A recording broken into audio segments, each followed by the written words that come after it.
Good afternoon. I'm Elizabeth Sullivan, and on behalf of the Adelphi Society for Psychoanalysis and Psychotherapy, or ASPP, our entire leadership team, Danielle Eisenberg, Rakefet Gruberg, Megan Nolan, Dustin Cahood, and I would like to welcome you to our virtual Meet the Author series.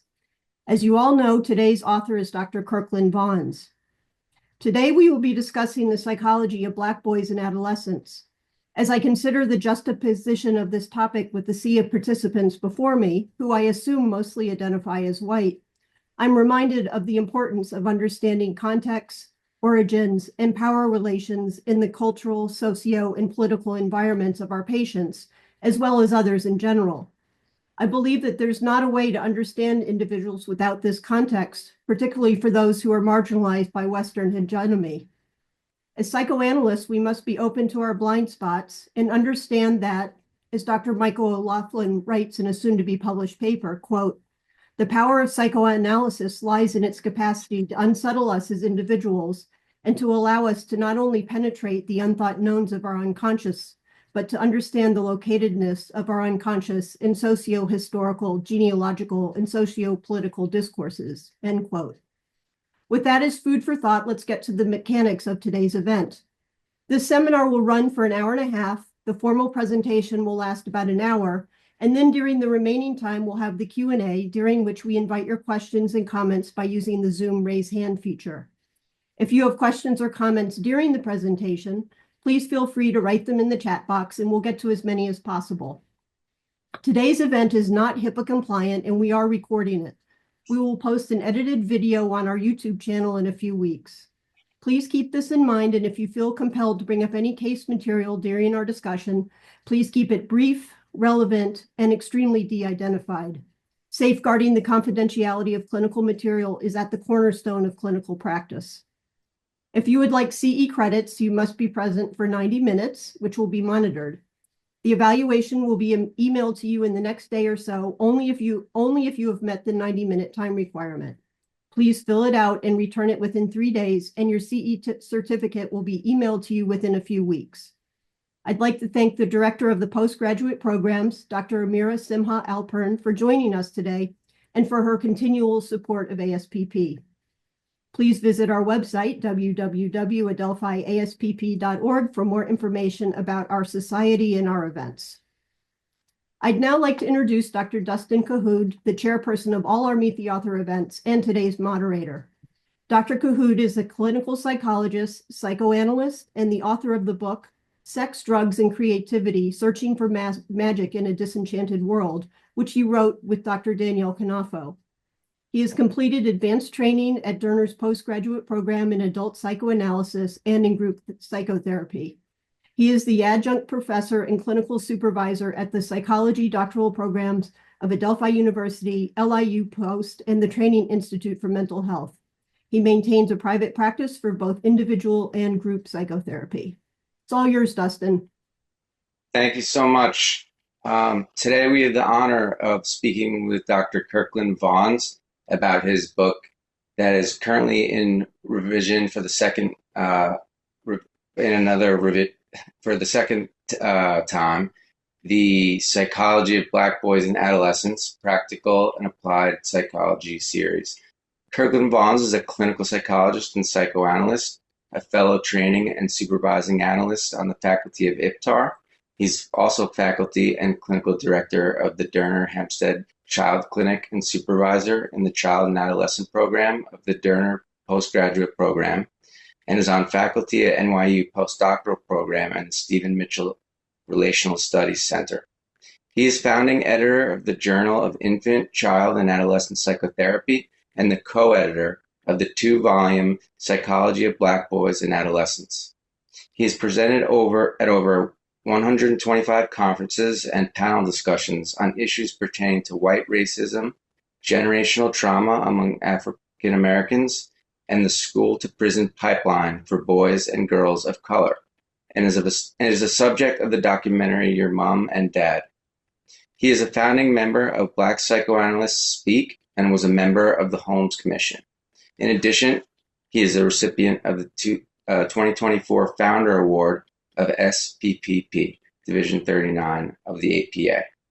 So thank you so much for joining us, Kirkland. I just want to start by asking what it was like for you, or what inspired you to enter the mental health field, and what were what was it like for you in that point in time, um, compared to what the field is like today. So, before I respond to your question, I want to say thank you to you and to the Adelphi Society for Psychoanalysis and Psychotherapy for inviting me. I do feel honored, not only for the invitation, but also experienced it in a very heartwarming way. So I really do appreciate the invite, and I thank you for it. I think Pain and Madness were the co-creators of me being inspired to enter the mental health field. Some of that madness, of course, was my own, not just all of society's. Um, so I think that that was present. There was at the time that I did, this is going way, way back. Remember, I came to Adelphi in 77. That was my first landing here. So one can argue reasonably that that's evidence of a continued attachment disorder, if you will, because I've never honestly left. But I'll also say this: there was fire from both racial sides. Like in applying for an internship, you would be not questioned but challenged. If you said you're going to work in the lower in marginalized groups, Black and brown people, why would you go for analytic training? Wow, the two are incompatible. So that was definitely there, uh, and powerful. You weren't asked to explain; you were really asked to defend it. So it was thrown out as a challenge. Mental health, but psychoanalysis in particular, which had my interest, was not the least bit trusted by people of color at all. It was seen as a weapon being used against us. And if you look at the writings back in the day, they weren't, uh, they didn't have a positive or helpful portrayal. The first book that I think attempted it was a book that didn't get much write up. It was a book called Caste and Class in a Southern Town by Dollard, who took an analytic posture to it. But that book is very little read. A second book that's not very well known, and the author escapes from my own history, but it was Therapy in the Ghetto, by a woman who was analytically trained and did her research in Chicago on the west, I think it was the west side in an impoverished neighborhood, and demonstrated through her studies the efficacy of these treatments. That book was rarely, if ever, the referenced anywhere. And that's the book that I brought to our dean to begin for consideration of developing a clinic in Hempstead, which is right next door to Garden City. It's entirely two different worlds. And I remember him wanting to do it, but being concerned with not having adequate numbers of students of color. And I said, it's a really weird fact about folks of color. They get um, clinicians who care about them and well trained, they can bypass on color. Okay. And so he did. He backed me on 100%. And that clinic is now about 12 years old. Um, and students rally to it. So it's gotten financial support from different places, as well as institutional support from the postdoc, as well as the doctoral program. So we're doing well. Yeah, I hope yeah, that I hope that medically answered your question. yes, absolutely. Thank you. Uh, do you feel that it's there's many differences today from when you entered the field in terms of um, that type of transference to psychoanalysis and um, working with patients now or young clinicians now um, versus when you entered the field? A big change. While still incredibly small, the numbers of analysts of color has grown. One might still argue that those numbers are insignificant. From my perspective, they're not insignificant at all because when I would enter an analytic conference, I wouldn't see hardly anyone of color. So Mm-hmm. that has drastically changed. The other thing that has changed is about, I would say, somewhere in the ballpark, 40 years ago, I spoke at a conference at multiple speakers. And somebody, young white guy, asked me, "What change are you looking for in the field of mental health?" And the table was filled with speakers of color. And I said, "When this table can be with speakers of white folks." And I think today we could basically do that. So that change, the interest has grown. Right, What right. with support. So I don't want to deny or conflate that at all. There has been even in debate, I think shows growth and more interest in psychoanalysis by folks of colors. So I'm on the side of I think it was Jama Adam who responded to a question about the numbers, and Michael Motzkowitz said there were more black rocket scientists than there are psychoanalysts. It was fact, and while there might be his calculations, I forgot what they were exactly. John Adams referred to us as a rounding error, as I recall. It's in a film called Black Analyst or something like that. And he referred to our numbers as a rounding error.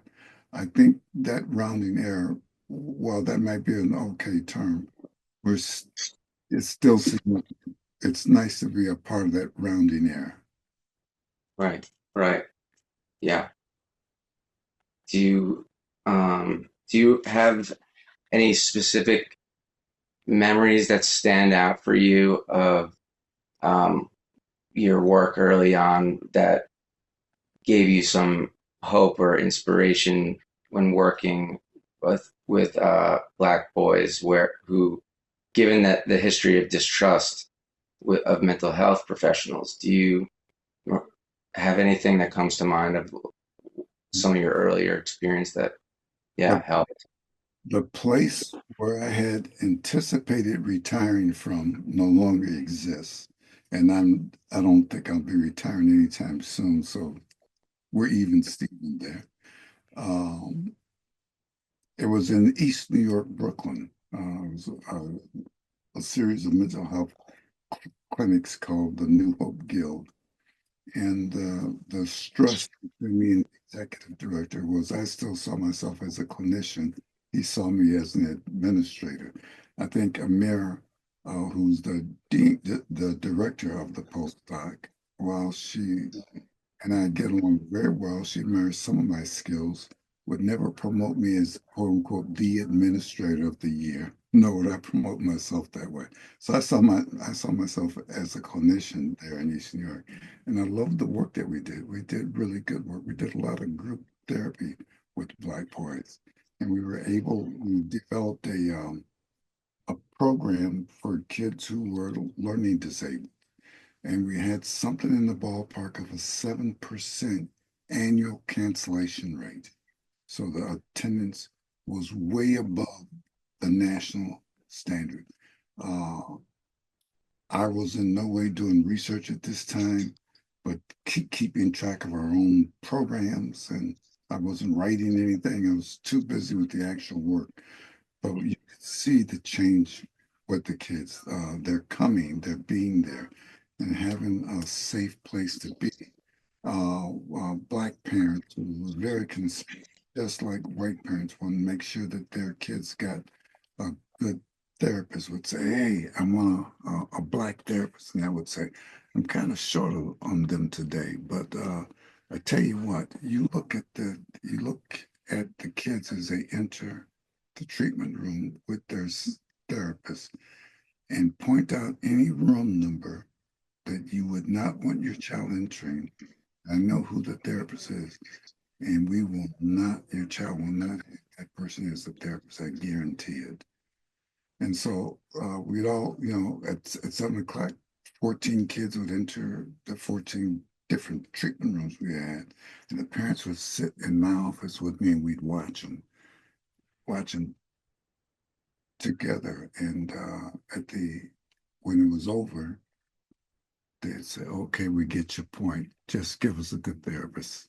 And it would be relaxing the parents that we guarantee quality of the treatment, and people would come to our clinics out of district. So I was very proud of the work that we did.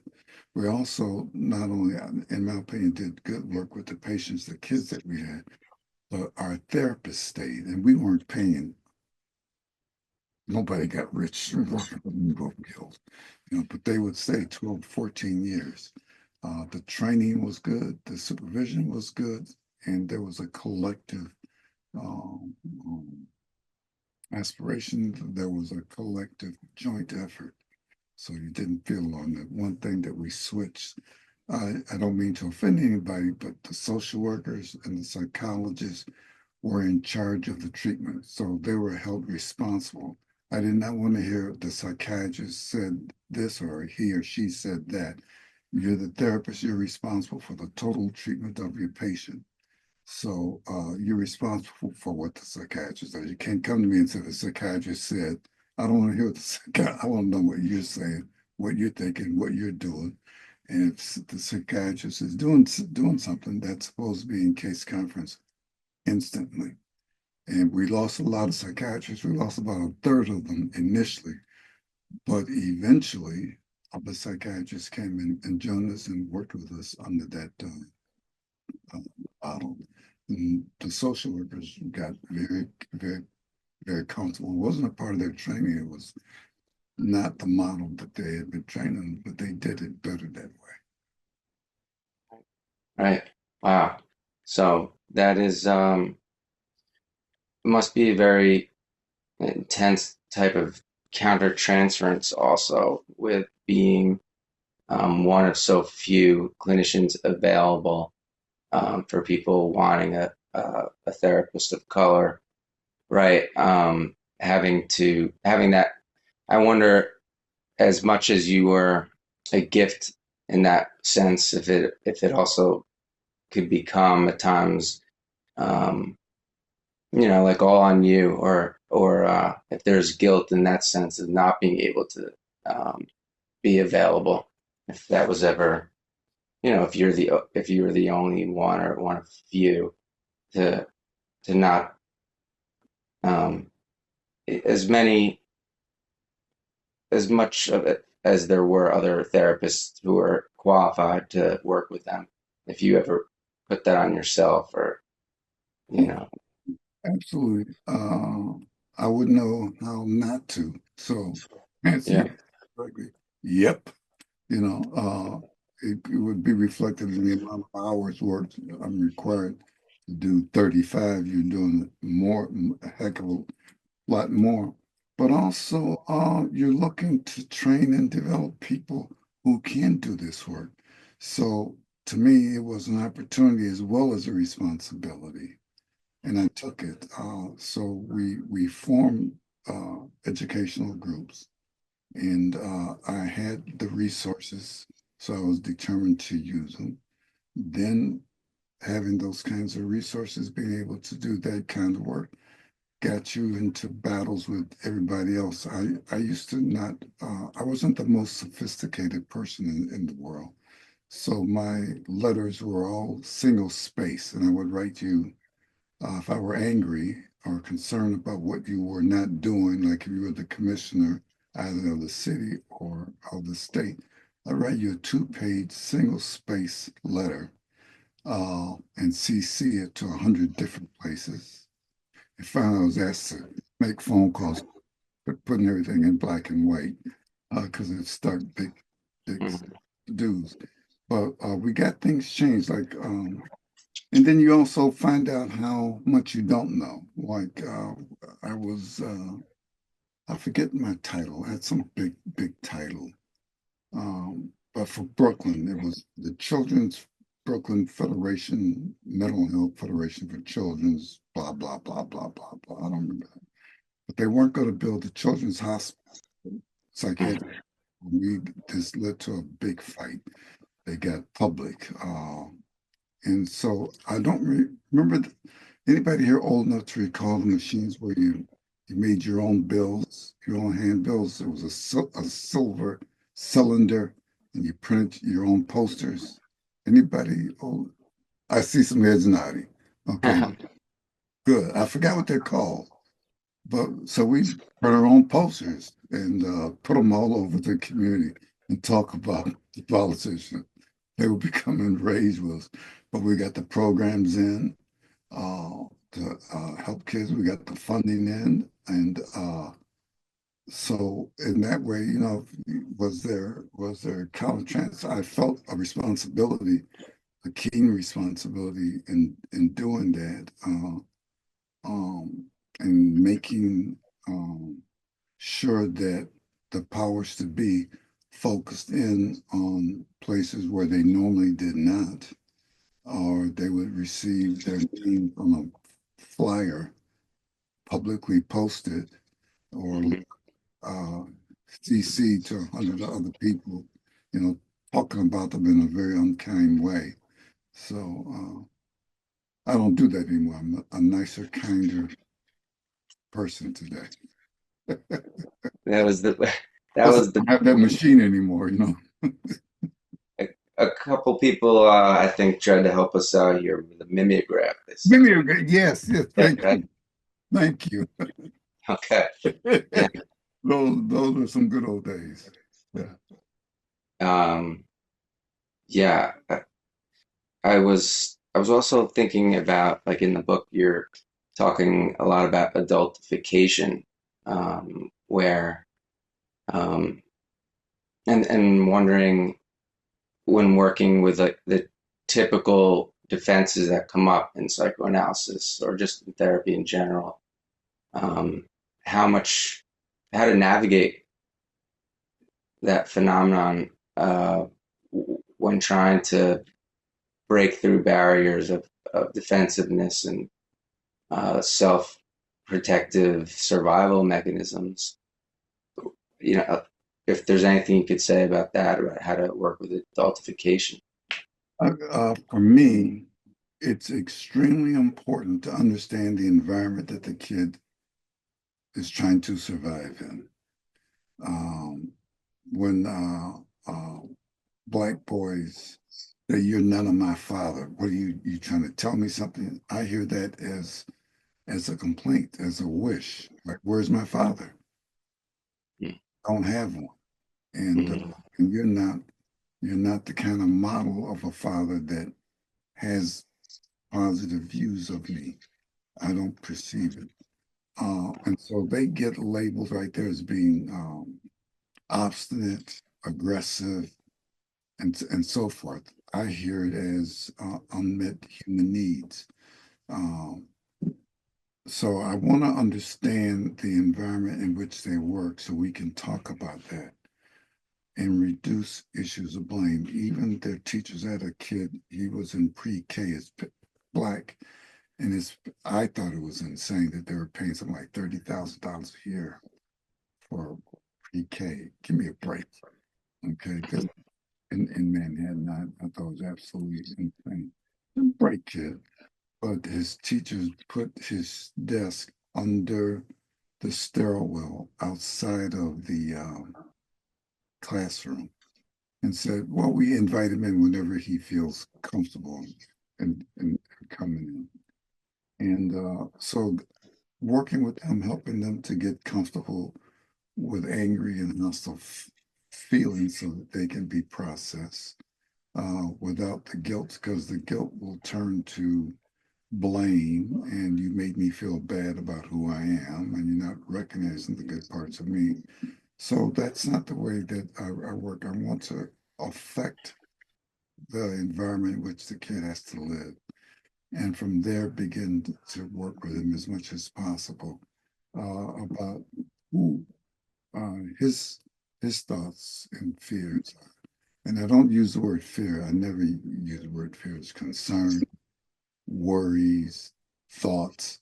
Uh, and have them tell me, and then have us begin to play with it and imagine what else it could be. What parts of him um, felt angry, and I don't understand the anger. Can you help me understand more about the anger? Not being so quick to understand, and but understanding their need to justify. Um, Not knowing that a principal, a guidance counselor,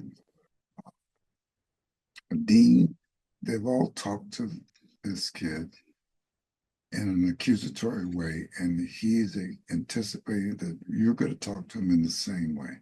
So if we talk to him in the same way, we can forget about being able to connect with him, because we're not understanding his what we're saying to him. You need to understand our work. There's a case I presented at ASP.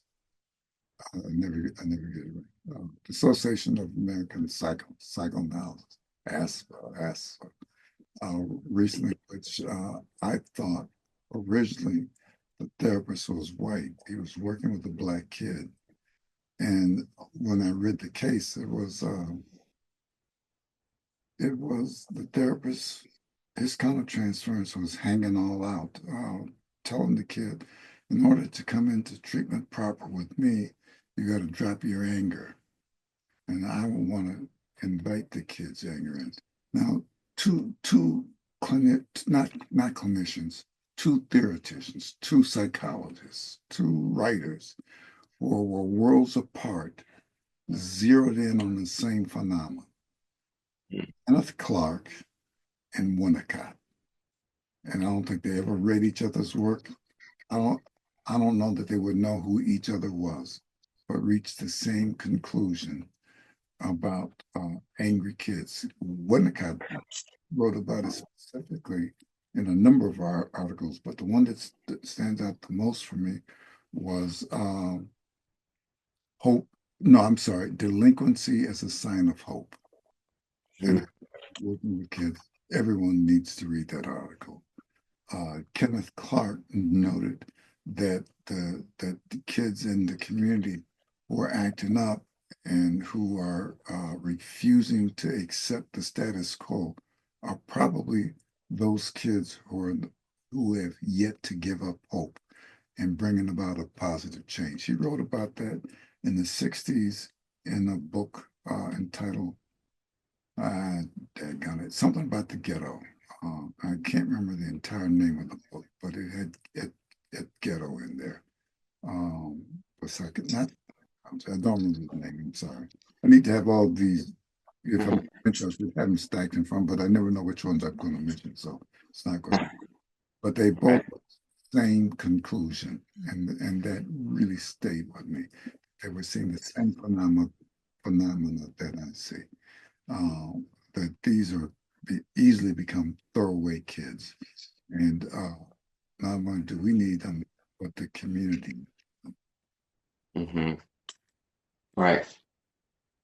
Well, you were speaking of hope, instilling hope, and in some of the patients you were working with or clients, and it was making me think about like in the face of systemic challenges that seem overwhelming, um, that impact your clients outside of, you know, anything that you can do. what was that like to be thinking about those challenges and sitting with those realities as you're trying to help instill hope in a system where it could feel so hopeless? Um, Um, that's a kind of tough question. I think all your questions are tough. You want to just single out. I thought we were going to talk about this Yeah. after I tell you. Well, yeah, yeah. It's okay. Well, It's not a protest yet. It's not a protest yet. Um, let me say this. I got a let, let me give an example. I wrote an article on it. I can't publish it, not even in the journal that I started, because I can't adequately say that it's described sufficient. Not that it's disguised sufficiently. But there was a Hispanic kid who was going before CSC. The superintendent's office shows up, the principal shows up, everybody shows up to get this kid out. And the mother's there crying, he's crying, and the mother says to him, um, she says, "Oh, it's because the only reason this is happening is because you blacks are against this, my son, because he's Hispanic, right?" And so I said to them, "Why wasn't this kid referred for therapy?" Well, we did refer him for therapy. So I asked the kid, "Did you go for therapy?" He said, "Yeah." I said, "Well, was it helpful in any way?" He said, "No." I said, "How come?" He said, they kicked me out of therapy. Now, the kid was brought in for having had like 15 or 16 fights in a 3-month period in the school. So how come they kicked you out of the therapy center? I got into a fight. Dumb question, right? So he gets into a fight in the therapy center. Instead of them and bringing him in more to do the work, they see he presents with the problem, they kick him out, right? So I said to him, I presented my resume to him. I said, "Look, done a lot of work with kids like you who have these problems, and I'm an expert at it." And I asked him, I said, "Have you ever heard of Muhammad Ali?" He said, "Yeah, I know Muhammad Ali." I said, "Well, Muhammad Ali was the champion. He only had to fight one time a year.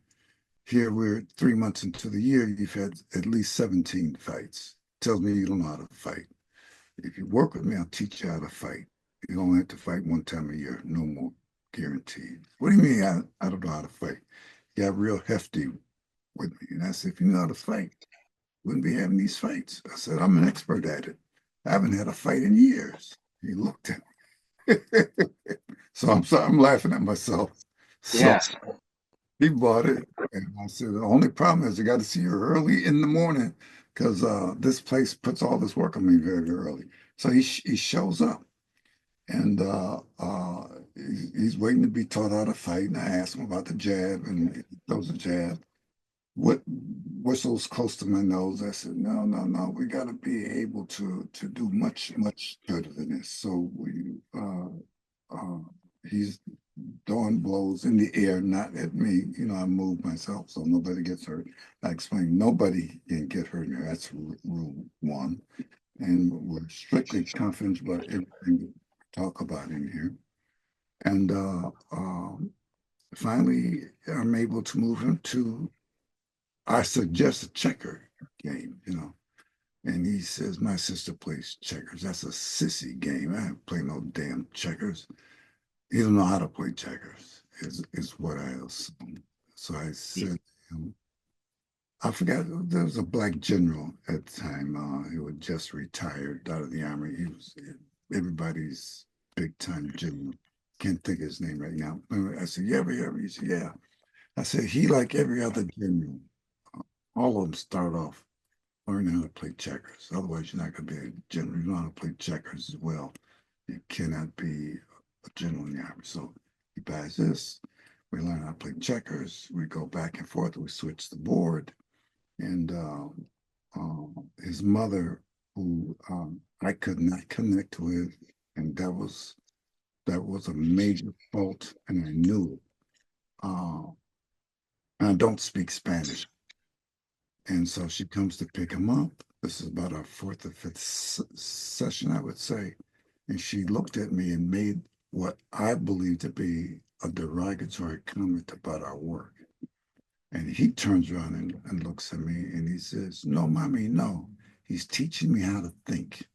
Now, I never mentioned thinking to this kid. I didn't say, "I'm going to teach you how to think. You don't know how to think, boy," you know. And I didn't say, boy, but that was when it really relaxed. I said, okay, we're connected. Our work is forth on. We're doing good here because he's picking it up and he's working with it. And I forget why I even started that story, but he is one of the ones that I just, for me, easy gets in the system, gets wiped out in the system. The research is clear. What will predict whether or not you go to prison and spend a lot of time there is not whether or not your parents are divorced, not whether or not you're lower class, not whether or not you have a gang affiliation, it's whether or not you make contact with the correctional facilities early. If you make contact with them, chances are you're going up. Whereas for those who get into trouble of all sorts and do not make that contact, Yeah, right. so Um, answer you. yes, Okay. yes, yeah, yeah. So that took the very creative, like spontaneous responses with and just authenticity. It sounds like we can sometimes push past that, overwhelm those challenges, and thinking about the systemic, um, the larger system at play, just that connection between you and the child. Um, Even the parents, if you think of the parents as part of that system and fighting against you. Mhm. Um, okay. That so for the book, I mean, is there something that you feel was in writing these books, something that you really want to impress upon the field of psychologists and mental health work clinicians overall, that was most important to you to communicate? I would say generational trauma. Mhm. That the more I put us Black people on the couch, the more I could hear it just in our everyday language, in our writings, pardon me, um, and how that gets presented in treatment. And I think how we are loyal to it without knowing it, um, how it can be manifested, um, and that we need assistance like anybody else in working to resolve it. I don't think it has to be resolved in the sense that we're now free of it. I don't believe anybody's free of anything, to be honest with you. I think that what we do is we manage it better. Right, I think it's always. right, right. Okay. Um, well, for in terms of like the social toxicity, can you talk a little bit about that in your experience, social toxicity, and seeing it again and again in young black boys in particular? Is there something that you found uh, was most challenging about the social toxicity element? Um, I don't remember what year it was, but there was a high school um, in which Mayor Dinkins, for those of you who are too young to know who Mayor Dinkins was, he was the first Black mayor of New York. I think he's the first Black. And he came to Chico High School, and the principal wanted to show off, so the TV cameras were there. And of course, she didn't want the metal detectors to show. So she took them. And on that very day, with all the big shots in his school, this kid walks into the school and executes two other students whom he had issues. Those students who were left behind, we did a tremendous amount of work with in terms of them traumatized. And by doing so on a weekly basis, 6 to 8 months, I don't remember exactly now, you would think the outcome we were able to demonstrate, we had a positive impact. And yet the city wanted to say, the city department of mental health wanted to say, well, we're going to have to charge you for the work that you did, that we asked you to do to help these traumatized folk kids by taking it out of your out of your budget. Mm-hmm. We're going to deduct it. So it's what I've learned is how the politics get played. They don't see Black kids are not seen as kids who get traumatized. They're not seen as kids. So when I made a comment to a newspaper, and then all of a sudden everything shifted. They asked me what I thought about what was happening immediately after 9/11. And I said, the problem I have is that trauma has a white face on it. And all these kids who lost parents and loved ones, etc., are being completely ignored. And that did change things around. So I do hold that those people who are in responsible positions do have an obligation to speak up. Mm-hmm. Mm-hmm. And do you think with social media and technology and more communication between groups, like being able to reach each other and express their experiences through social media or the internet, what was that? Do you see anything changing in terms of the intergenerational trauma being like them being more educated about this? Yeah. I see and I hear trauma talking to trauma. Yeah. That is why in analytic circles, listservs are being shut down. Hmm. So I don't hear groups informing or dialoguing at all. I hear attacks, counterattacks. Somebody contacted me and said, "Hey, would your journal would it consider writing articles on this group of kids who were definitely traumatized vis-a-vis a war? Would you consider?" And I said, "Yeah, we're not going to politicize trauma, your trauma over my trauma or their trauma. We're not doing that. And I trust the editors not to do that. But for the most part, I don't hear folks talking. I don't hear them dialoguing. I hear rage. I hear traumatic outbursts, but I don't hear folks being concerned about the other group, only that their group won't be concerned about it. And I view that as a traumatic response, trauma response. Mm-hmm. Mm-hmm. So we need help with each other and ourselves. Yeah. Yeah. So are there things that you would do differently now, having had so much experience from the start of your career, that you would tell a new generation of therapists um, for working with intergenerational trauma specifically, and uh, even if whether they're white or black clinicians, and how that could be different also, and what you might have done differently and what you would tell them. Uh, Mine goes immediately to parent groups, impact the parent groups that we do, Aligning with the parents. assisting them. Oh, okay. Yeah, yeah. Right. Right. I would focus a lot more on doing parent therapy groups, a lot more, Hmm. Hmm. just child therapy groups.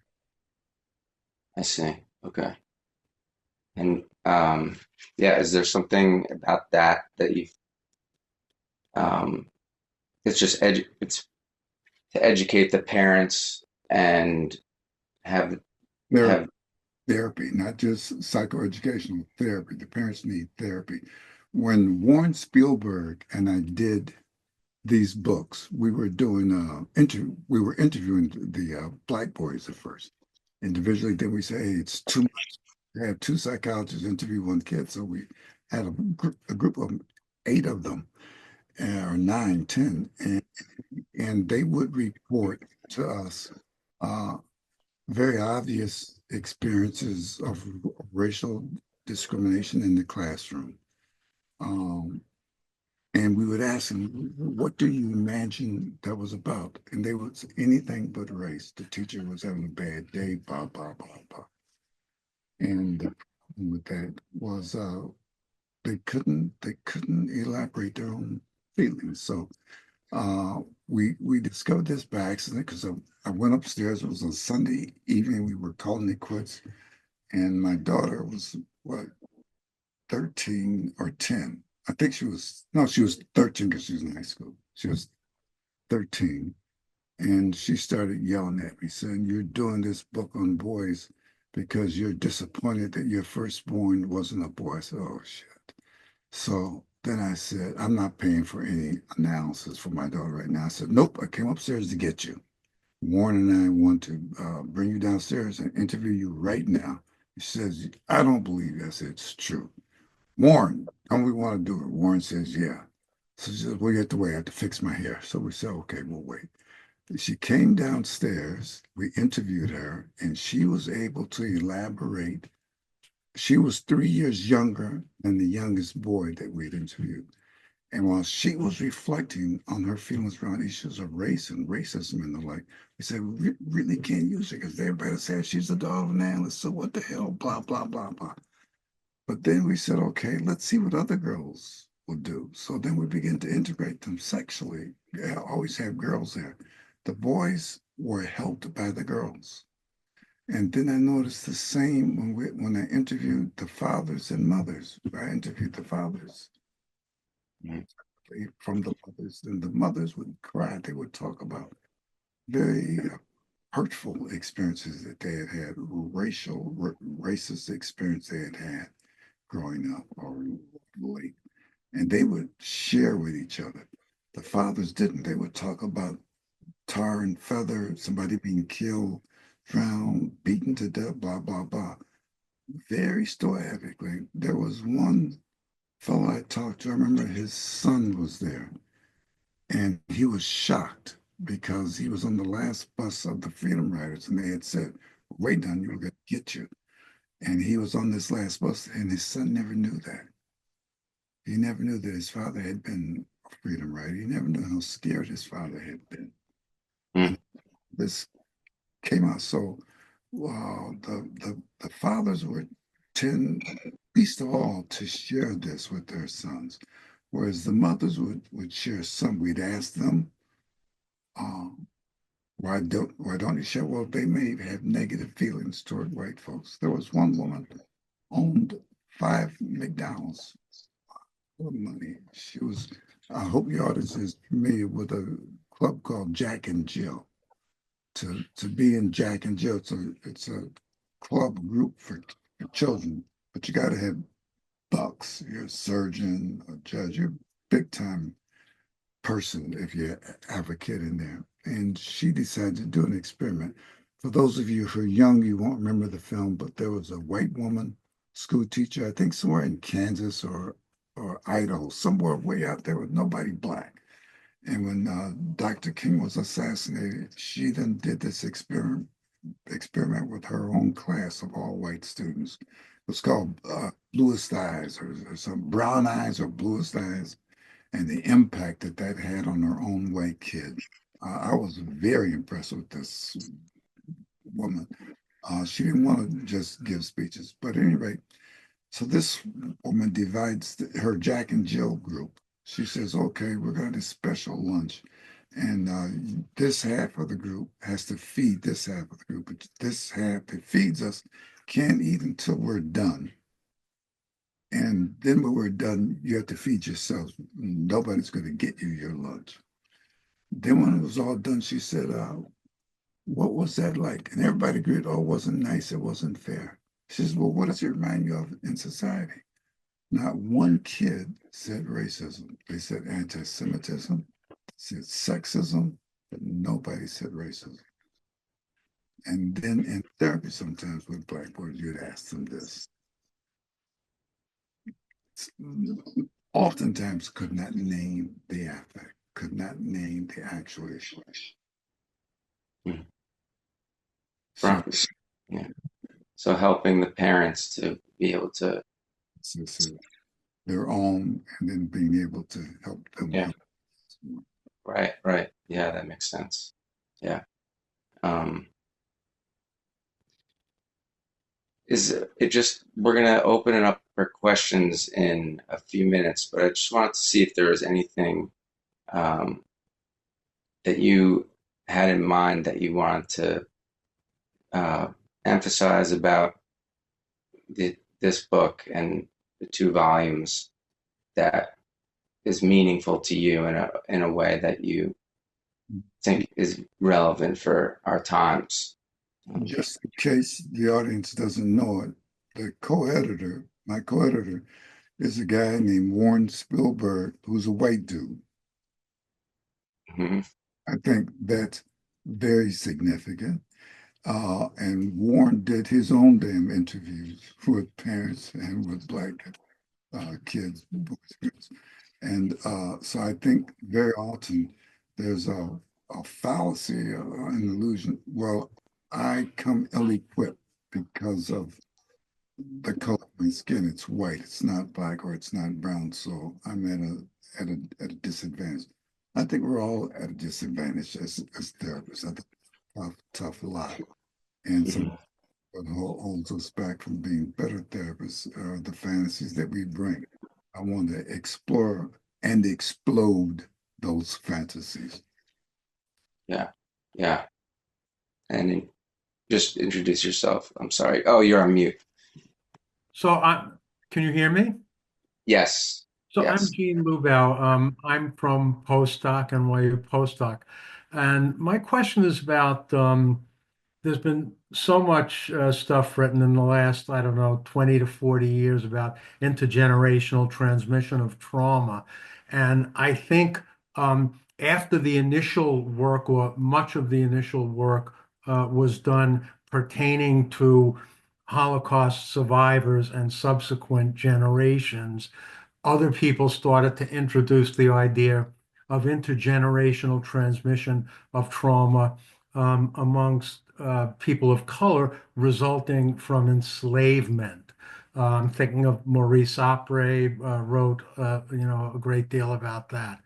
What were your thoughts about that? And did it affect your work, or did that um, stuff start to come out after you had already had much experience working with the kinds of populations that you're talking about? Um, in some ways, it helped to drive my work Huh. in the sense that I had begun thinking about that years before Warren and I thought about this book. Um, and hearing comments are normal vernacular, our normal conversation, like just uh, the term later. You'll hear uh, Black folks very frequently, they don't say goodbye, they'll say later. And if I read a lot of history around issues of slavery, and the agreement between folks who get married is, you now pronounce husband and wife, and you do not depart until you say until death do us part, right? Well, in their marriage vows, it was different. It was until death or distance do we part. In other words, until maybe we might be sold. One might be sold. So that was there. The knowledge that there was a constant breakup of Black communities, enslaved communities, and relationships. Rarely would a woman see her child raised to adulthood or be able to stay with her own mother and nurse her in old age. That didn't happen. So those kinds of things. And then the comment, I've argued this, um you hear from everybody ethnically and racially. White women say it too. So I'm not going to say they don't say it. You'll hear Irish women say, you'll hear Italian women say it. But collectively, you only hear Black women say it. I brought you into this world, I'll take you out. And Coates wrote a book, Between Me and the World. No, wait, what was that book? Between the World and Me, he wrote. And his grandmother is holding his hand. They're about to cross the street. And she says to him, if you were to break free of my grip, run out in the street and get hit by a bus and killed, I would beat you back to life. And that to me is just goes back to the same battle of who owns this child and the massive amount of resistance to not owning one's child, of not being in charge, or even their life. So I think that's still there, but I don't view it in terms of here's a fantasy that gets brought to us from the generation to generation. I think that it's there, it's brought that way, but it's also sustained by what happens in reality. So the prison to the school to prison pipeline, people still, Black mothers still fearing for their child, keeps that trauma alive and well. So I don't think it's just a fantasy that gets transmitted at all. I think it's what's happening in society. I hope I answered your question. Okay. Yeah, thank you. So I see two hands raised. Nagar, I don't know if I'm pronouncing your first name correctly, but if you'd like to unmute yourself, introduce yourself, and ask your question. Yeah, thank you. So yeah, you did pronounce my name right. I'm Nagar. I'm a student in the master's program at the Delphi. So in your talk today, Dr. Wands, or your like lectures at class, um, I always hear what you say like in your case examples, and I feel like you can say that. I can't, like in my hypothetical clients. And like I'm really interested about like racial dynamics in therapy and what you said about when people like parents or kids cannot call it racism. I can actually see that in my research as well. Like it's one slight subtle part of my research where I asked therapists of color about their experiences of microaggressions in their therapy. And usually the answer is no, it has never happened. My clients are nice. And like later on in our interview, like something comes up and I'm like, huh, okay, can we delve into that? So it was really interesting. But I guess my question in general is that um, the stuff that I've read so far on this matter, there's always like slight bipolarity of black and white. And I never see others, how do they play out in this like whole power dynamic? Like how is immigrants, like how are they observed and how do they play a role? And like look at my name. And I have not seen any clients yet. I'm not there yet, but I'm really like curious and like I'm kind of exploring those dynamics on my end so far. And I'm kind of like hypothesizing how it will be when it actually starts. So I kind of want to like know your thoughts or if you have any colleagues who shared some similarities with kind of my hypothetical case. There's a tremendous amount written on that today. It's not ignored. Maybe there isn't enough. It might side with you there. And if you send me an email, to use some reference.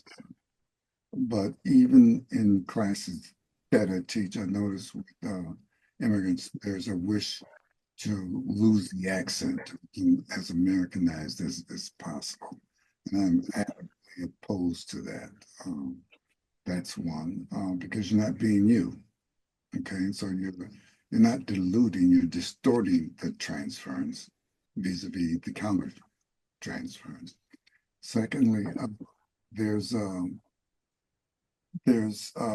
trying to think of his name, David Ing. Somebody help me out there. Thank you, David Ing, and I can't think of his partner, but they're right about racial melancholy. It has a lot to do with folks who were immigrants. There's another issue, and I can't think of her name, who authored the book, and I don't want to get up and go get the book and bring it to you, but it's the paradox of the immigrant. The first generation fights like hell, and their immediate offspring do very well, and then it begins to drop down. It's known as the immigrant paradox. Okay. You will see it, for instance, among Africans when they come in. They'll do very well, but they still identify as African. They haven't identified as African American. They're third generation. Don't care where you come from. You're going to be seen this way and treated this way. I've had many students say, "Well, I identify as." Yeah, but you're ignoring how you're being perceived. You're not reporting on it. So I think actually it makes everything richer. I'd like to, I'm not going to be here, but I'd like to know where in the hell we're going to be 50 years from now, right? And how we view all this. So that's going to be on you to look at, to analyze, and to write about it. There is no final answer. I think when I first entered this field, I'm looking for this, somebody to give me this answer. It's the question. I fall head first on and support the question more than I do the answer.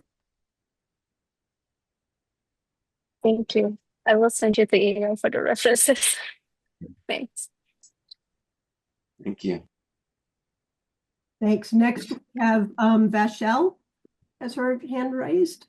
If you want to unmute, introduce yourself and ask your question. Hi, I am Vachelle Williams. I'm adjunct faculty at Adelphi, actually, in the master's program. I just want to say, Dr. Vaughans, thank you so much for an excellent talk on this topic. My question is specifically regarding the parent groups that you mentioned. Given that there is a stigma in the Black community with just even engage in participating in any type of mental health services or research, have you seen a shift or an increase in the amount of people in the Black community participating in mental health therapy? And if not, what do we do to bring them in? I think what happened to me, the clinics that I was in charge of, I know it sounds like I'm bragging, and I am bragging because I was damn proud of them. They did very good work. I was very proud of my clinicians. And so we didn't have that problem. We had a waiting list. And so I didn't see all these Black folks who were reluctant to come. Even the folks, if you're old enough to remember the guy on the squeegee who would start cleaning your windshield and put his hand out, they'd come into those, many of them who were schizophrenic, who had a schizophrenia or psychosis, would come to the clinic and say, "Is this a church?" I said, "Yeah, prayer. We're holding prayer meeting in the back." And so we had group for them, and we helped them. We actually worked with them. I think that for me, it's an invitation. It's our responsibility to invite in and demonstrate for parents how helpful we can be. Black parents are like any other parent. If you help especially when their child is in trouble, they will fall in love with you if you help their child. Every black mother who's looked at, yeah, blah, blah, blah, blah. When they saw their child got help, you you couldn't say anything against Dr. Vaughn. Prior to that, okay. But when their children get help, they're like any other parent. They want their child, they want help for their child. And that's what we need to demonstrate that we can do, as opposed to medication, medication, medication. Having all these ADHD diagnoses are actually made by school teachers, not by clinicians. And the psychiatrist is getting paid $150,000 a year. He's not going to put his salary, or she's not going to put her salary up to risk. They're signing off on the data that is being presented to them by school teachers who are not licensed to make a diagnosis. Okay. So we need to change our way of working, that it is demonstrable that we're protecting and helping. Somebody's talking. I don't know who it is. Sneezing, I think, but I think, is that who was talking? Um,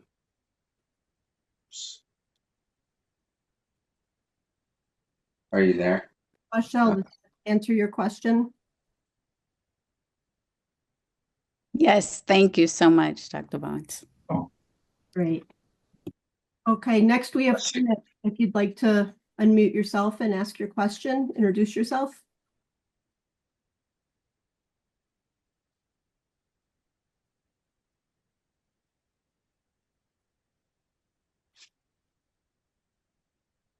Kenneth? Yeah. Okay. There Hi, we go. good afternoon, Dr. Vaughns. Kenneth Bedell speaking. hello, sir. How are you? I'm good. Good.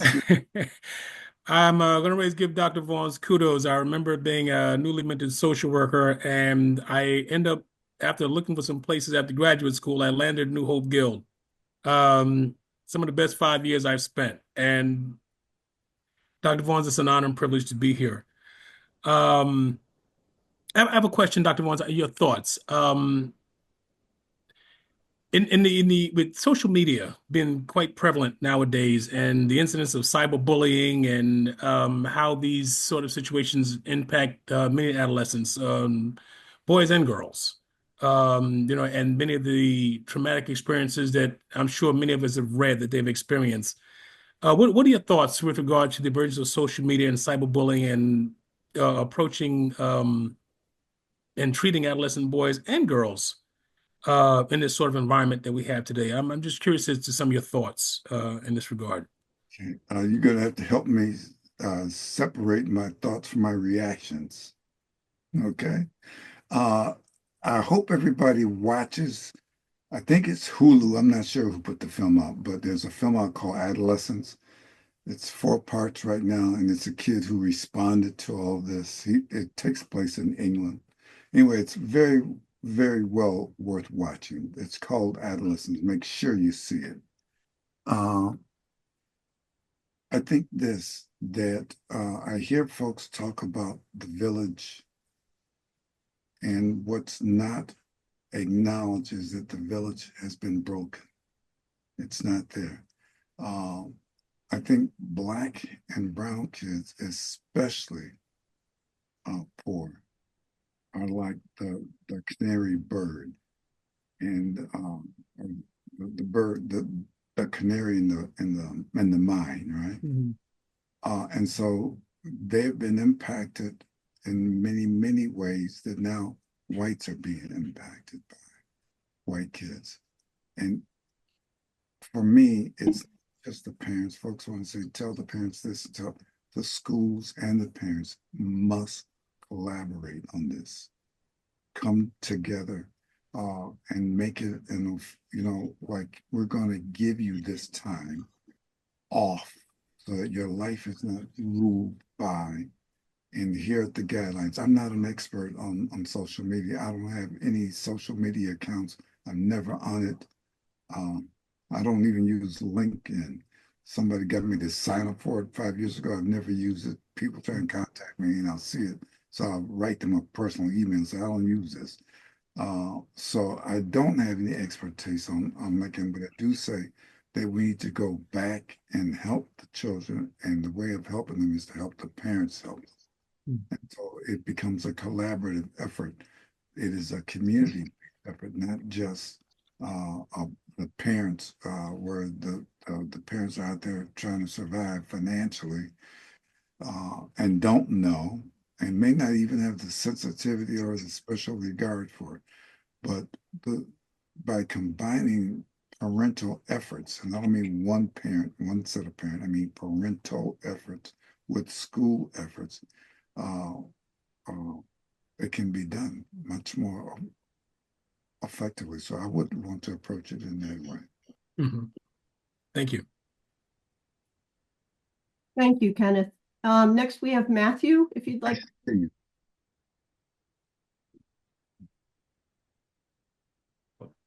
Hi, Dr. Vaughans. I'm Matthew Murray. I'm currently a student at the at Malloy University for the clinical mental health counseling program. Recently I've gotten a caseload where I'm like taking on more adolescent black boys, and like I'm finding myself kind of navigating um between counselor and mentor.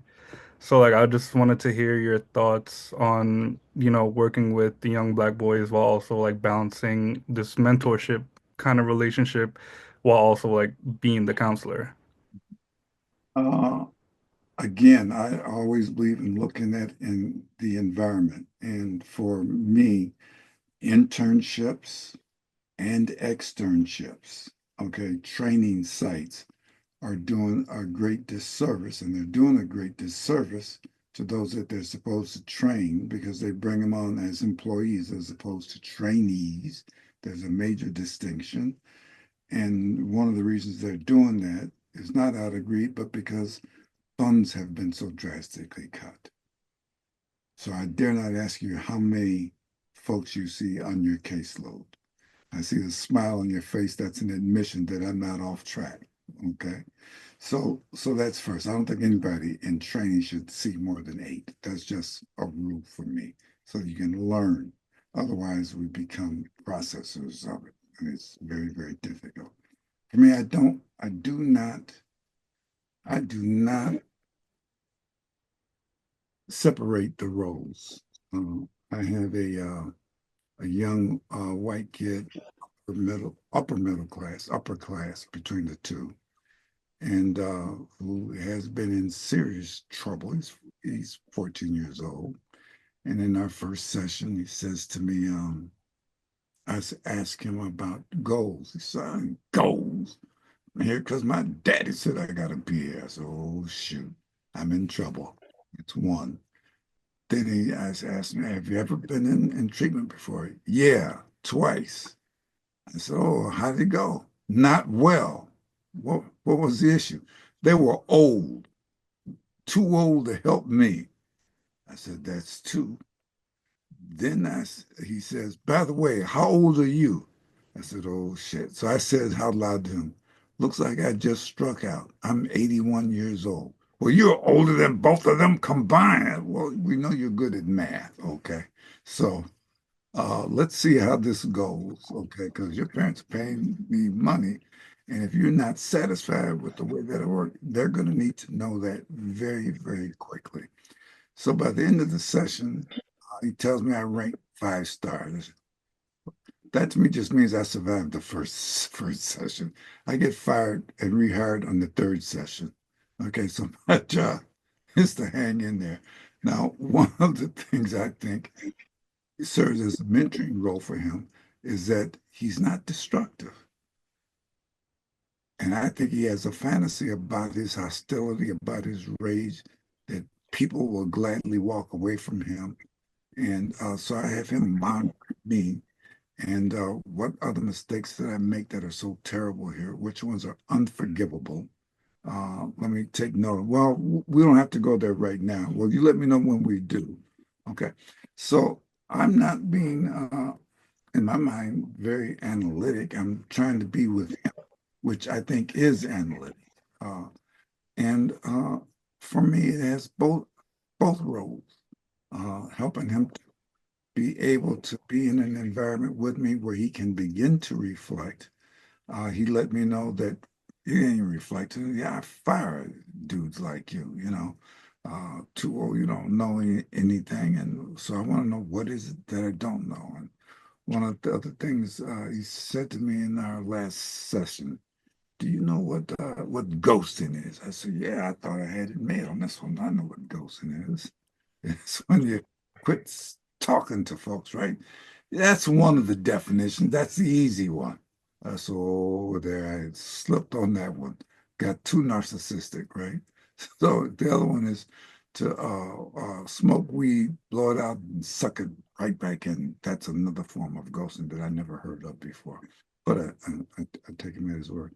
So for me, what you're doing is present in all work with early adolescents and adolescents.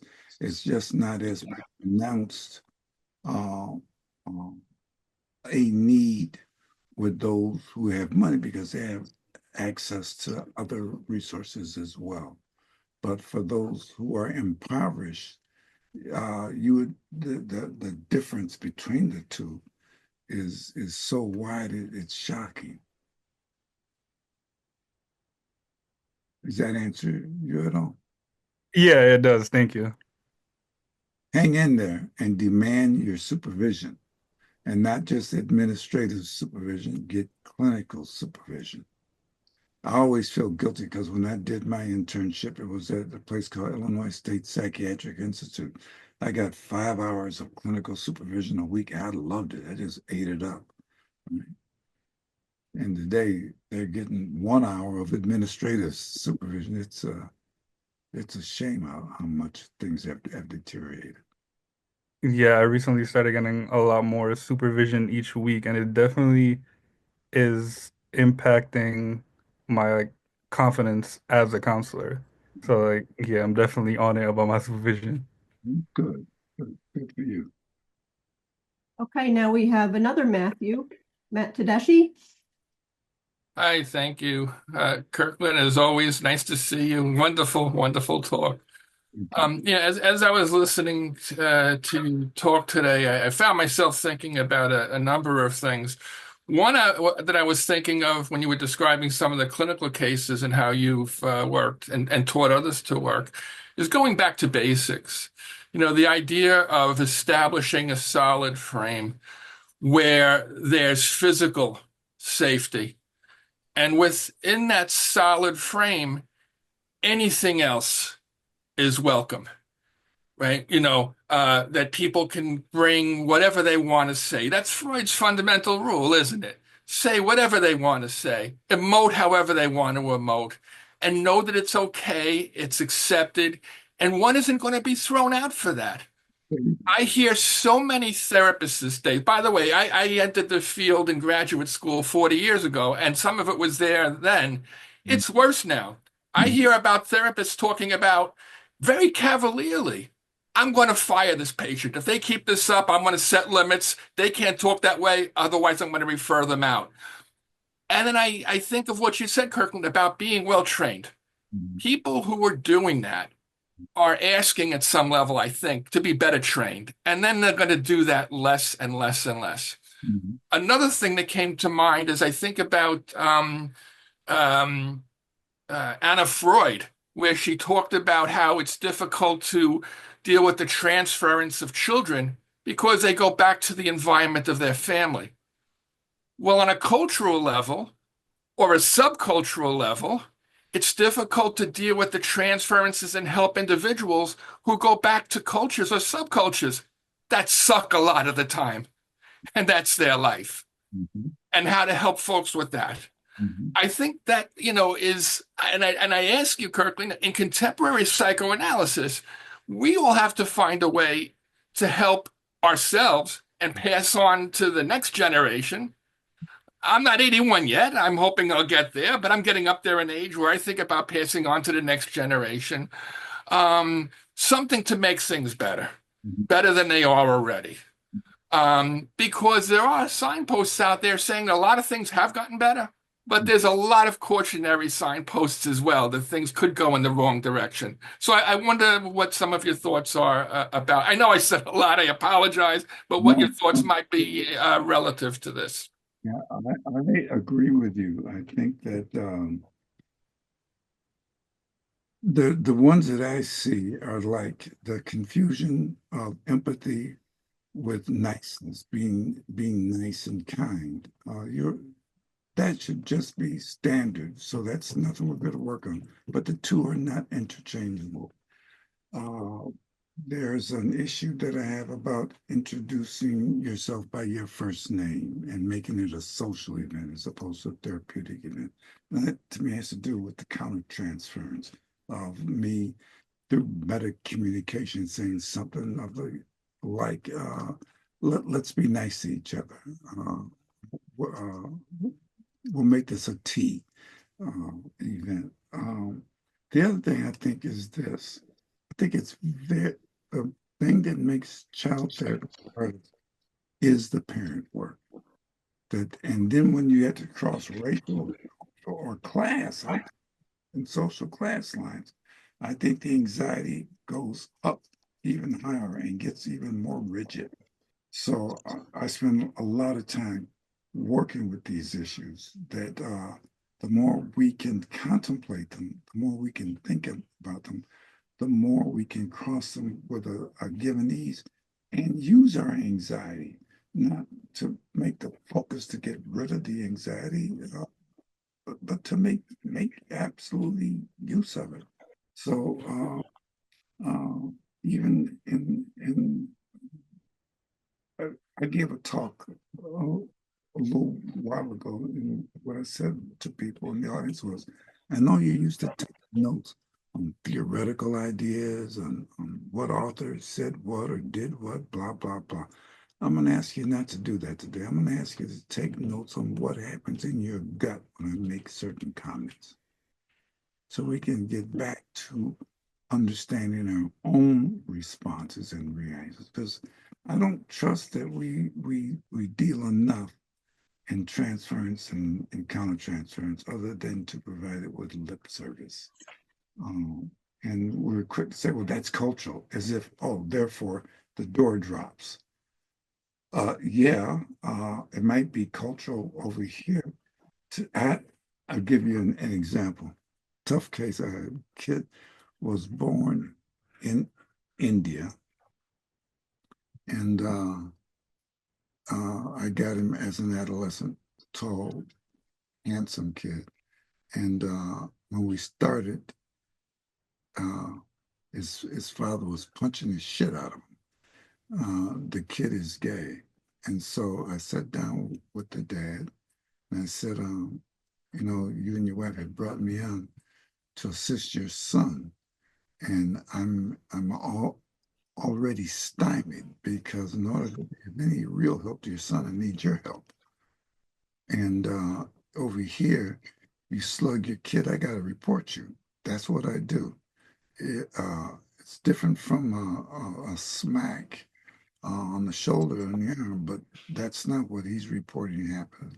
And if I report it, I know daggone well you're not going to want to work with me. No parent wants me after, but I will report it.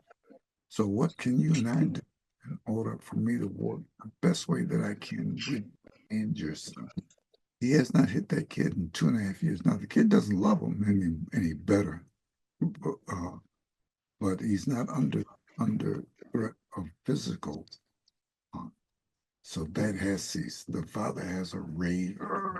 None of you therapists are worth the shit. And I accept that I'm not doing the way you think it should be done. So you'll help me more, you know.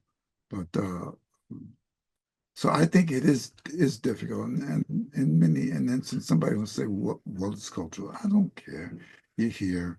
We gotta do what we gotta do in the way we have to do it, and ask the parents for assistance. Be honest.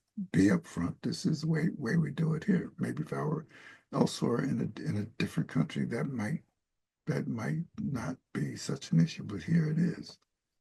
And to be honest, I'm glad it is. So I'm not hiding behind That's them who passed this legislation, you know. So I agree with you. We need to continue to assist our youth who are coming through the gates with some basics that can easily be tossed away at the expense of doing good therapy. Thank you. Thank you very much, Kirkland. That was wonderful. So we're almost out of time, but we do have one last person with their hand raised. Kirkland, do you mind if we take this last question before we wrap up? Okay, Manira, and I'm not sure if I'm pronouncing your name right, but please unmute yourself and introduce yourself and ask your question. Hi, I'm Monero Fairman. I'm a student at Delphi Master's Program. Hello, Dr. Vaughn. So good to see you. Great talk. Thank you. Thank you. I'm honored to be here. I just want to say that. But you mentioned something at the beginning, how like you learn how much, not how much you know, but how much you don't know throughout your career. Is that something that continued as you went on? Yeah, if you could see, I have a lot of books behind me. Mm-hmm. If I were so damn smart, I wouldn't need any of them. So it continues. Okay. I have one more question about the judgment. Like you like seem like I think the reason like I mean even being a student in your class and like seeing the way you speak and how you handle the clients, it seems like there's no judgment. I feel no judgment. There's just like yeah, I feel that. So how did you like cultivate that? Through training, through my own personal analysis, not just one, but having to go back. Uh, so I think and it doesn't mean that I'm free of bigotry or bias or anything else. I think the more we get involved in our own treatment and training, the quicker we are to recognize it and to work with it. I'll give you a quick example. There was a Hispanic girl I worked with who was severely depressed when we started off. And I was seeing her like 4 times a week. This was when I was a high school psychologist. And she began to really improve her 3rd year. So towards the end of her 3rd year, I said, hey, listen, next year's your last year here. We haven't talked about what you want to do after high school. We'll have to entertain those thoughts. Next year, she says to me, I want to join the Marines. And then she put her finger in my face and you're going to help me. And what she was doing was calling me on my countertransfer. So, an idea of helping a girl join the Marines? What? So she recognized my stuff and said, no, you're not getting off that easy, bub. You're going to help me. So I said to her, well, you got to get some muscles in your chest. I don't see any muscles. You got to get muscles in your arms. She said, what kind of exercise? I told her about some exercises. She came back. I saw her that October. When we shook hands, I could feel the muscles in her arm. I said, whoa, okay. She had really developed. So it's not that I'm somebody who now is a big proponent of young girls joining the Marine Corps. I'm not at all. But I was able to work with my bias that I still hold to this day. I would prefer she not ask me to help her do that, but since she did, I helped her. Mm-hmm. Thank you so much, Dr. Vaughans. It was a true honor tonight and I really appreciate our conversation this evening. So I want to thank you again, and thank you. I'm going to turn it over to Elizabeth to talk about the CE credits. So thank you so much, everyone. All right, so we're coming to an end here, and I just want to echo Dustin and thank you, Kirkland, for such a wonderful presentation. Dustin, thank you for your terrific job as moderator, and thanks to all you participants for the lively discussion. I'd also like to quickly thank the rest of the ASPP team, Rakafet, Megan, Danielle, and Leah for all the time they've given in planning and executing today's event. There's always a lot more going on behind the scenes than you would think for a successful virtual event. For those of you who want CE credits, please make sure you fill out and send the evaluation in within 3 days after you receive it. You will receive it by email if you have met the 90-minute time requirement, which was monitored. And again, check out our website, adelphiaspp.org, for upcoming events. And thank you, everyone. And I hope everyone enjoys their evening and gets ready for the week ahead. So I'm going to end the meeting now.